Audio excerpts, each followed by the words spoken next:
Alright, ladies and gentlemen, the Sunday Cup has arrived, ignoring the fact that it's being recorded on Friday. Um, if maybe it take long enough to edit it and everything, maybe will actually put it up on Sunday. Who knows? Um, but yes, the Sunday Cup has arrived, episode 104, and we will kick things off with the counterclockwise layout of Tokyo Expressway. So, not the Gemini layout, but rather the one with the wonky chicane that will create some interesting sequences, I would probably expect. So, uh, as is the case with most championships, be a little lenient on time since it's being split into two halves. Probably going to be necessary because I wouldn't be surprised if somebody walks down here in the middle of the recording. But, without further delays, there's the death chicane. Not really the death chicane, that's more the corner from Dragon Trail. This is just the bounce chicane. But anyway, just go into the race.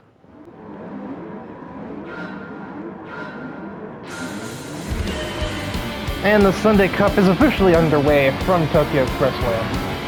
Bars. As considering they finished fourth in the fifth race of the qualifiers, Alice Carson will start last, and that immediately makes her the POV car. She's stuck 3 wide. She's escaped 3 wide with, I think she was stuck in the middle of my dad and Compa. 2 by 2 for like the entire field as we make our way through the opening S's of the lap. And the S2000 has a run on the 300 SVL, but I don't really know how far that'll go. Currently very far, easily out for exit. Oh, because it was stuck behind the A112. Outside of the GR86. The car was a little sluggish on corner exit there, but still works, still ahead of Yasuo.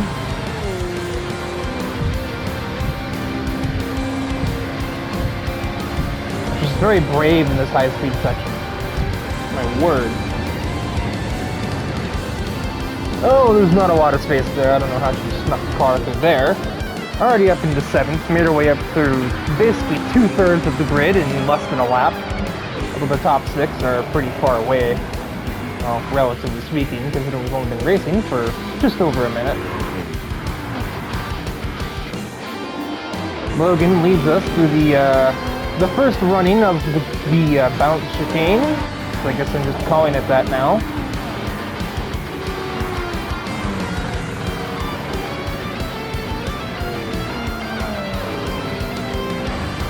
Carson has caught up to the back of this little mini train of cars. My god, that roadster is loud.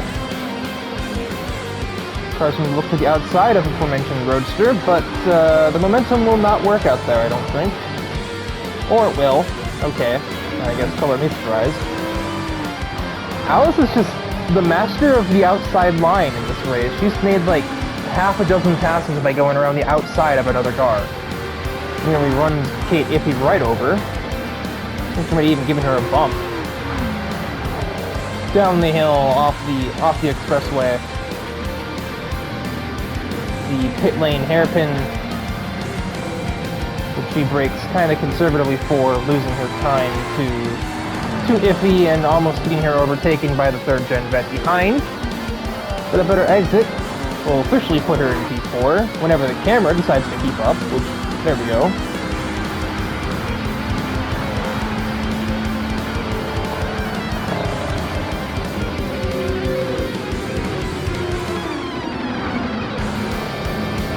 Taking that little S-curve completely flat out.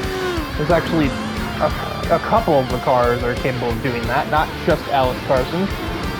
Natsuki defends into the long right, which I don't really know if that was necessary. That just made her exit way worse.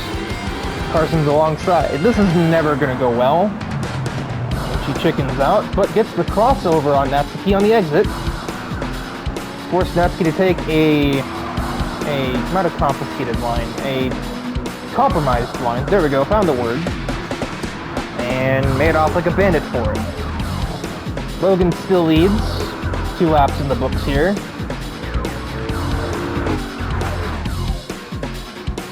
And Carson is right on the back of Liza Kaiser for P2. Understeer moment.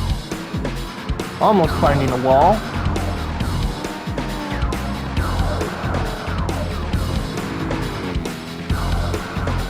Has a peak on the outside of the 901, but no momentum there.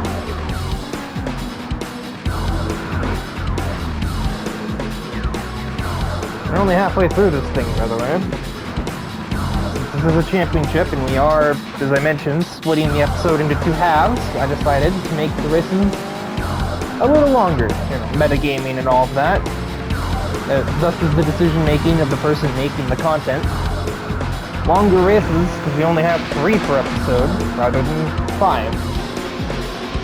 So this race will probably run us just shy of 10 minutes, rather than 8. Too wide, up towards the Tunnel S curve, and Alice will back out of that. I didn't even notice she got ahead of Liza, and now she's on the back vet of Logan Poole, looking for the lead. Once again gonna try that famous outside, but Logan dives it in. And he manages to just about stay there. This is only going to end in disaster. Oh, Alice didn't have the momentum. So, no disaster. And Logan takes the chicane tidy, so Alice can't just clap back at him instantly like she had done with Natsuki a lap ago. Huge run, Logan blocks it. But that doesn't keep the S2000 at bay. Into the lead goes Alice Carson, if she can out-drag the vet to turn 1, which she will easily. Alright. Now it's just a matter of bringing it home without hitting any walls. Not the easiest thing to do here, I'll tell you. We effectively have 2 separate trains of cars. We have, well, kind of the lead group, but even then that's not much of a train. It's really just Thomas O'Reilly trying to pass Iffy, and the other ones are pretty evenly spread out, like just over a second apart each. But then we have Noir leading a massive train of cars. Almost the entire field is here, except for Maki, who's running very slowly in the back with very bad turbo lag, I believe, that was the reason she told me she did so terribly. Well, I don't really know if there's any fix for that, Maki, except for a different turbocharger kit, but I don't really know if that's something you're capable of doing. Yeah, that top speed is pathetic. Because it only really picks up revs. Well, that's half your problem, you're not even shifting. Anyway, I'll have to educate her on that later. High rev turbocharger, you shipped late, so you're actually in the high rev band. Not rocket science. I didn't think it was. Final lap for Alice Carson. Liza's gonna send it down the inside of the Corvette to see if she can make something happen here. Honestly, I was expecting to just go right to the checkered flag with no further action, but no, Liza was not keen to just sit there and do nothing. Not that I'm really surprised by that. But the Corvette got the exit off the hairpin, and we are back to square one, or at least they are. And now Liza's under some threat from Natsuki as we head to the final set of turns here, but Forge has just enough straight line power to keep the 8.6 away. Thomas is still trying to find a way around the SDF3. Still nothing doing though. He still can't find any kind of weakness in if he's driving. He'll try the chicane, but think much better of that. And now with just one high-speed turn to go, I apparently miscalculated, and this race will only be 9 minutes. And at the end of that 9 minutes, Alice Carson is your leader, taking us to the checkered flag. Logan Poole in second, Liza Kaiser in third. And man, Barbara ended up getting ahead of Noir, and just even on one lap alone, the amount of distance that she made up ahead of the Camaro is staggering. And, yeah, that's the running order from this race. definitely need to educate Maki on how a turbocharger works. I guess I can't really blame her for not knowing. All of her cars are naturally aspirated, I think. If they're not, they're low rev turbochargers. Let me think. Her Dino, I think, is an A. I know her F430 and Maserati are F430. Idiot. Her Murcielago might not be, but at that point, that car makes so much horsepower, you don't really notice the difference. I don't know. Like, you can shift whenever you want in that thing. That car is always making torque. Also, Iffy with the fastest lap. She was doing everything in her power to keep Thomas O'Reilly behind her, and it barely worked. On to round 2, then. And race 2 takes us across the ocean directly to Grand Valley Highway. The shorter south layout, which I used to know as the east layout in older games, but apparently it's the south layout now. Sure. That'll be playing host to a race with a lot of laps. Not quite as many as the Kyoto Miyabi race from the qualifiers, but still quite a few laps. I think it was like 8. I think I'd know. Wasn't that long ago. But yeah, certainly ones to watch for are the Black Stallion Motorsports crew, as other than Laguna Seca, this very highway is kind of their primary testing ground. They're likely to know this layout and this track better than anybody else on the grid, so it remains to be seen how that pays off for them, if at all.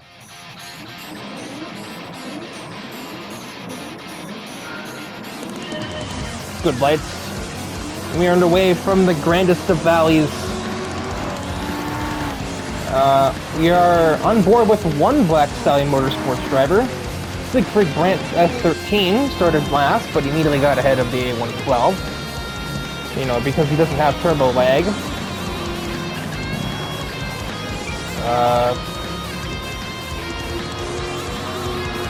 Natsuki's already making use of her knowledge of this circuit. She's going to try for second on Yo Watanabe, and she might get it since she's on the clock. Yep, she's on the better line there. Now she's only got to pass Nico. How did I forget her name? Really? It's her teammate, I guess. And then speaking of me, there I am. I started like 3rd or 4th, but I don't have the horsepower necessary to even keep a truck behind me, apparently. And this is just a clusterfuck over here. Where is the... There's the Sylvia. Where the heck is Siegfried? He's not made as much progress as maybe expected.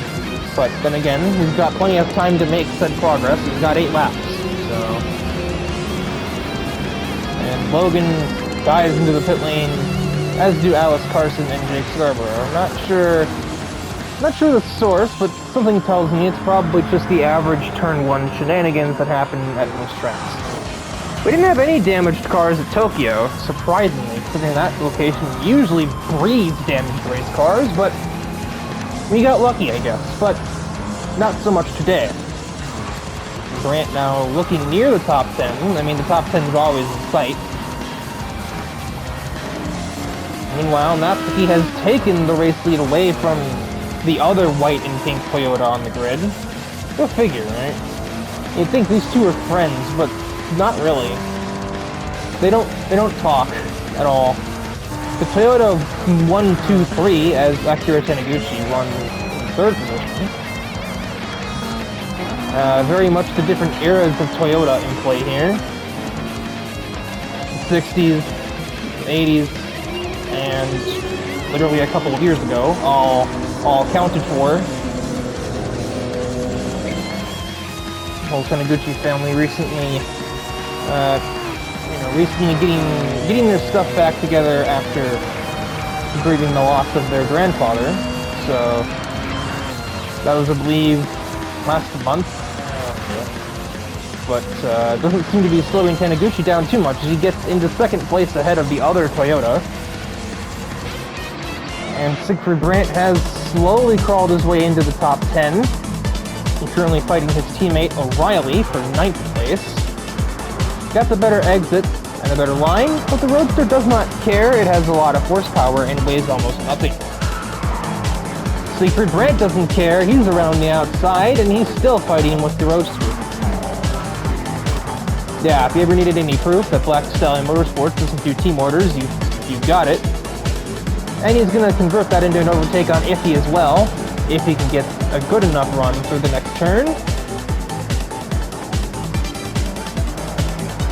And he will, and now his next target will be the newer Sylvia, which is me. I found it very interesting that you can't really see in the tunnel at all, or not very well. You can see it, barely, but Noir's Camaro still has the NFR logo on the pillar there. I'm not really sure why that is. Like, the team no longer exists. I literally kicked her off of it, her and her sister. I asked. She doesn't seem like the type to forget or be lazy about something, but she didn't really give me an answer. She just stammered a bunch,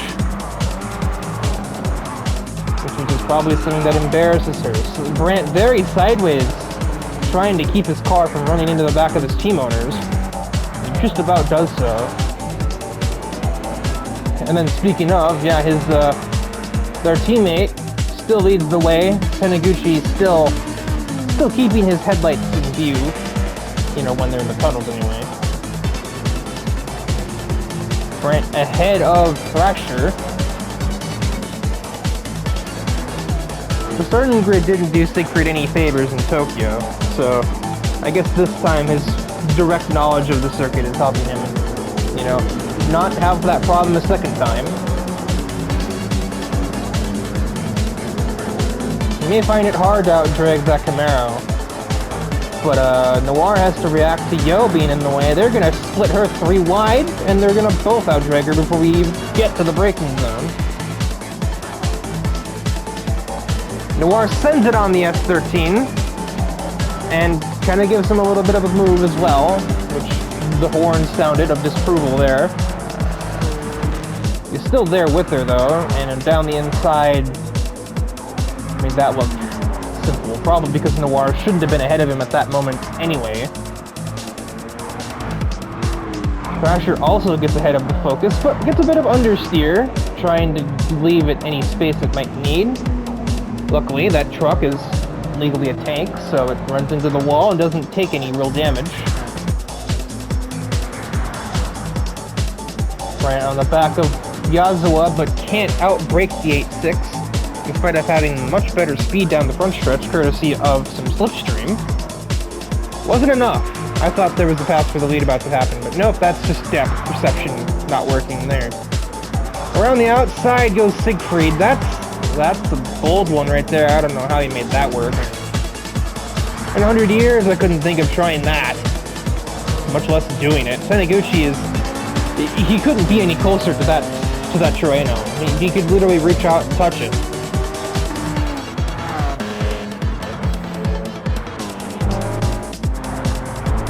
The difference in cornering speed that Brandt just took through the right-hander. My god, that gained him like half a second alone.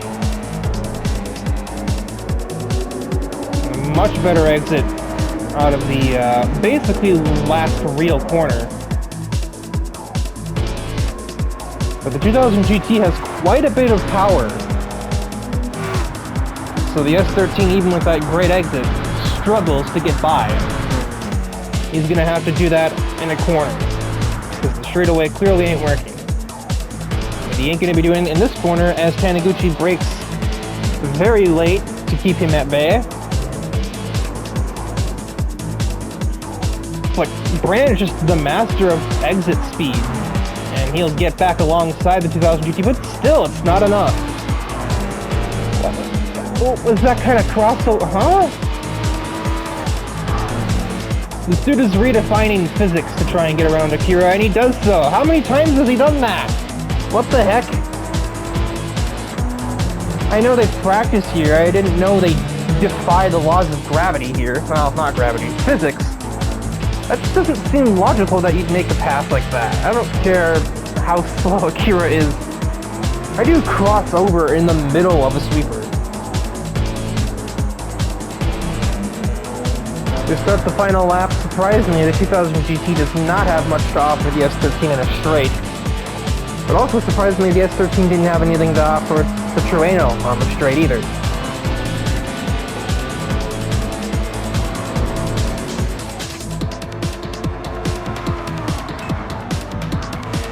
What is he honking at?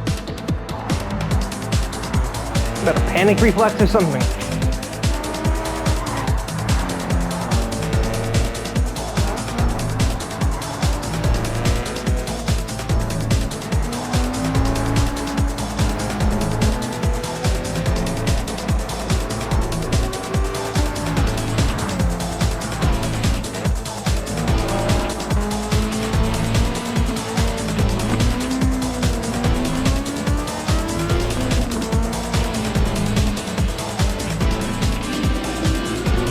As a race leader enters the tunnel for the final time, she got a good exit from the last turn, and that'll effectively seal the deal. Natsuki Narashi emerges from the tunnel, victorious, wherever the finish line is. There it is. And it is a 1-2 for Black Stallion. I did say it. Keep an eye on them. Taniguchi third, Nico fourth, barely keeping Noir back at the start-finish line. Thrasher 6th, Thomas 7th, so no Black Stallion Motorsports representative finishes outside of the top third of drivers. And Thomas finishing 7th, the lowest rated among them.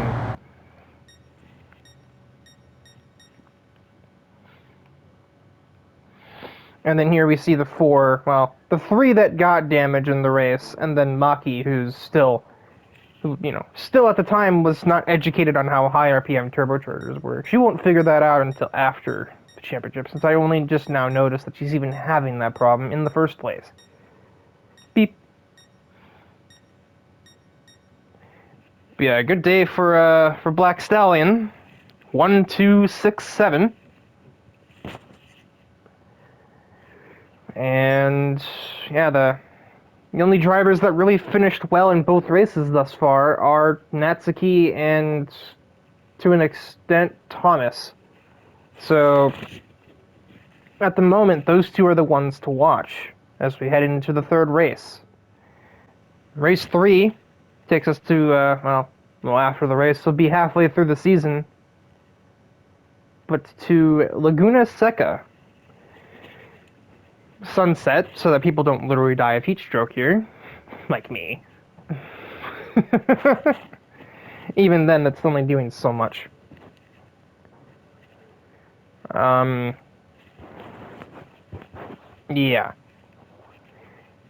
Basically take everything I said ahead of the Grand Valley race, and then apply that threefold here.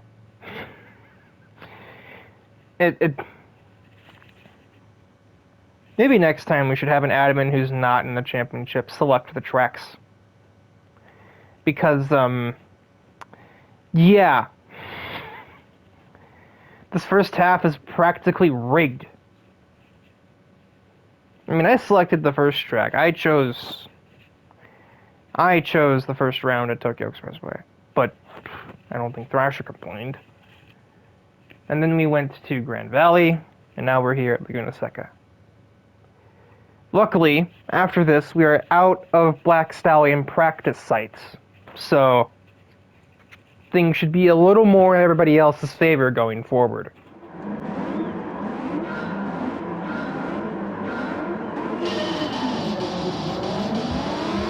We are underway from Laguna Seca. Almost forgot to start talking. I guess it only seems fair that, the random draw starting grid decides that Thrasher will have a lot of work to do to get to the front. But if there's a track he can get that work done at, it's going to be this one. He's already made up 5 places just off the start, courtesy of having a 4-wheel drive vehicle. And I think outbraking at least one vehicle in the Andretti hairpin.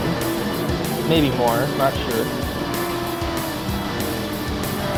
However, one person who doesn't have to do a whole lot of work is Natsuki, who is almost certainly currently leading the points, being the only driver to finish in the top 5 in both rounds. And she started, I believe, 3rd. And she's already ahead of one car. She has a little bit of work to do to catch up to Kate Iffy up there, but, you know, she's certainly in a much better spot than her teammate O'Reilly, who I think is about 2nd in points.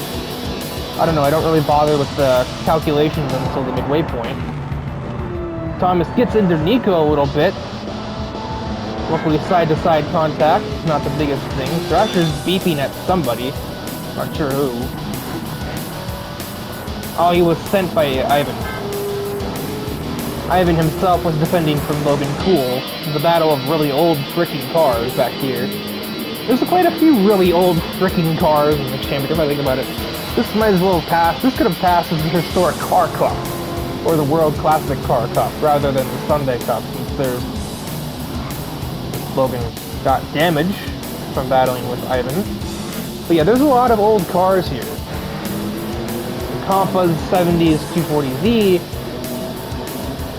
I also got ran into the back of my Liza, so that was cool. Yeah, so that happened. Just careless on the brake at the corkscrew, and yeah, cheers, Ace. More like a choker. Anyway, into lap 2. Thrasher's already up halfway through the grid. At a track that's, you know, typically very not easy to make overtakes at. He's behind his teammate O'Reilly now for 9th position.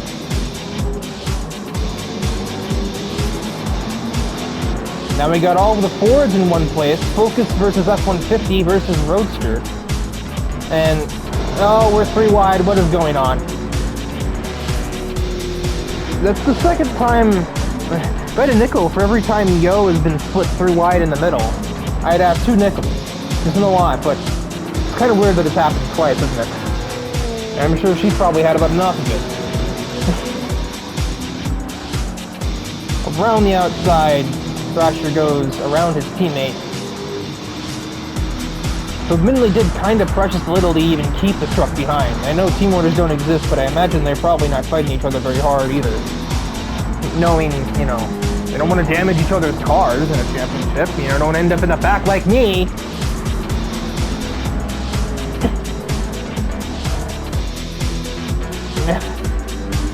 If he's running a little bit, she's hitting a train, I would say. I've certainly seen bigger trains, but 4 cars in it, and Green and, well, others are not too far away. Thrasher will out-drag my dad into turn 1 with relative ease. Might get his teammate for good measure. That was Siegfried Grant.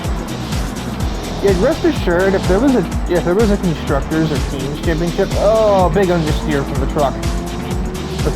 What do you expect from something that's that heavy? Especially since he's done precious little to reduce its weight. Preferring to instead use it as a battering ram whenever necessary. Hopefully not this week. Gets the cut back on Reen, makes a little bit of bumper contact, but no damage to either car, so oh well. Reen is familiar with the bump and run as a concept, although Thrasher doesn't usually use it.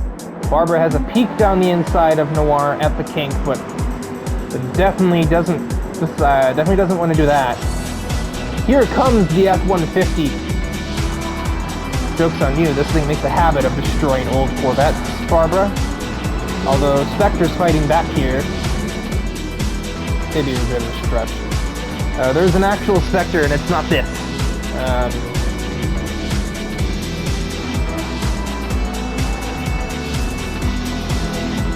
Barbara keeps the F-150 at bay for the moment. Down the inside, attempt made. No room left. The Corvette is very much squeezing the F-150, using its massive size against it.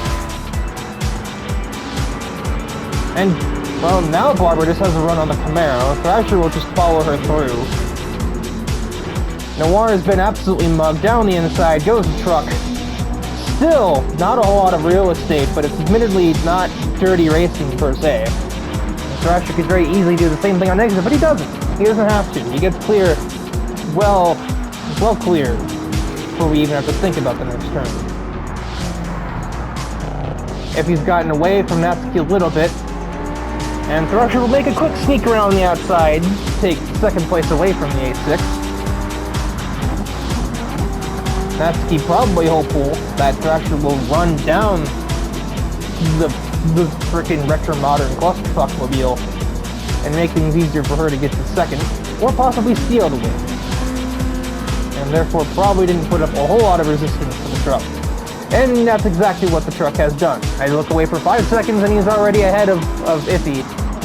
And bottoming out into the corkscrew, but manages to just about get the thing to work. Ironically slowed down Iffy quite a bit, and that's allowed Natsuki to get kinda close to her. Not super close. But, you know, in striking range as we head towards the last lap here.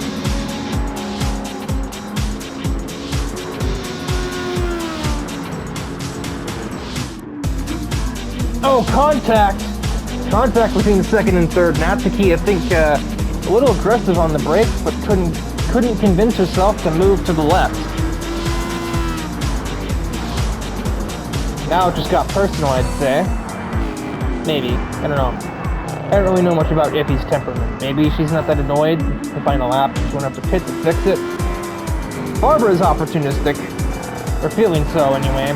Thrasher's already a couple seconds ahead of everybody else. That's a foregone conclusion, but all of the action is still set to go down here in this what could be three-way battle for second place, the way that things are trending. Barbara peeks down the inside of Natsuki. That goes nowhere. I think there was more contact made, but somehow Natsuki's turned that into a run on Iffy. We'll take it to the corkscrew then, and massively late braking. How did you get that stopped? What? Okay, well, Natsuki just suddenly equipped the super brakes from Hot Wheels Turbo Racing to make that braking zone. Gets into second place. And as we head up to the final hairpin, guess what? It's another Black Stallion 1-2. Although instead of a 1-2-6-7, it's a 1-2-7-9.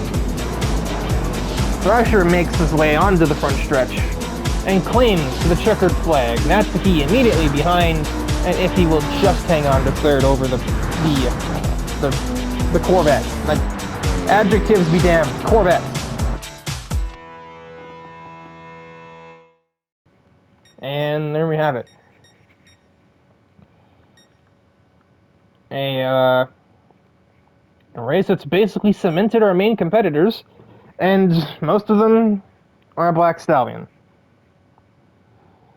As I attempt to not press the wrong button and bring up the standings that I had calculated. No. There we go.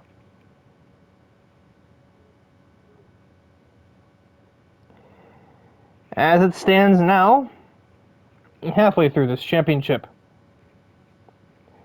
Natsuki is the points leader at 56 out of a possible 60 points she could have scored up to this point. Her lowest finish is fourth. Fourth, first, and second so far. Thrasher is second at 46. Then it's Iffy, Kate Iffy with 45, Noir at 44, Thomas O'Reilly at 43. So the top five are all relatively close. Barbara, sixth in points at 37. Taniguchi and Brandt tied at 36. Reen at 35. Nico at 34. Alice Carson is tied for 11th at 29 with Ivan Sodokov. Logan Cool down in 13th at 26. Liza Kaiser at 23. Whose fault was that? My dad sits at 22. Compa at 21. Me at 18. Whose fault is that? Yo and Jake Scarborough tied for second from last at 17. And Maki, with a staggering 6 points to her name, is last in the championship at the halfway point. My dad had the fastest lap. I didn't even... Interesting. Didn't really get him too far. It only got him 8th place. He couldn't get ahead of that truck. This is a weird looking truck right here. It's cut the video before I say something else dumb.